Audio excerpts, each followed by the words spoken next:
మీకు భయం ఉందా? అయితే మన మంచి యేసయ్య చెప్తున్నారు, మీరు భయపడవలసిన అవసరము లేనే లేదు. ఆయన ఆశ్రయించు వానికి ఏ మేలు కొదువై ఉండలేదు. కనుక మీకు ఏ తెగులు మీ గుడారము సమీపించదు. ధైర్యము వహించండి. పూర్ణ ధైర్యము వహించి దేవుణ్ణి మహిమపరుస్తూ గణపరుస్తూ మీరు చేయాల్సింది ఒకటే, దేవుని మాటకు లోబడి జీవించండి. ఇష్టానుసారముగా జీవించొద్దు. ఇష్టం వచ్చిన నీతిగా లోకస్తులు జీవించినట్లుగా ప్రవర్తించవద్దు, గాని దేవునికి అంగీకారముగా తగ్గింపు కలిగి జీవించండి. ఏ ఇంట్లో అయితే రక్షించబడి దేవుని మాటకు భయభక్తులు కలిగిన జీవితం ఉంటుందో ఏ తెగులు ఆ కుటుంబానికి ముట్టనే ముట్టదు. కనుక మీ అందరూ ప్రార్థనా పరులుగా ఉండండి.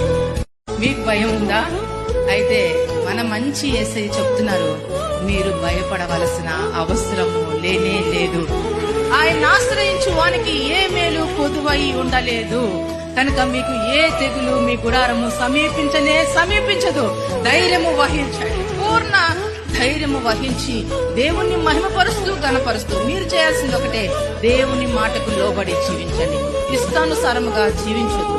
ఇష్టం వచ్చిన నీతిగా లోకస్తులు జీవించినట్లుగా ప్రవర్తించవద్దు, గాని దేవునికి అంగీకారముగా తగ్గింపు కలిగి జీవించండి. ఏ ఇంట్లో అయితే రక్షించబడి దేవుని మాటకు భయభక్తులు కలిగిన జీవితం ఉంటుందో ఏ తెగులు ఆ కుటుంబానికి ముట్టనే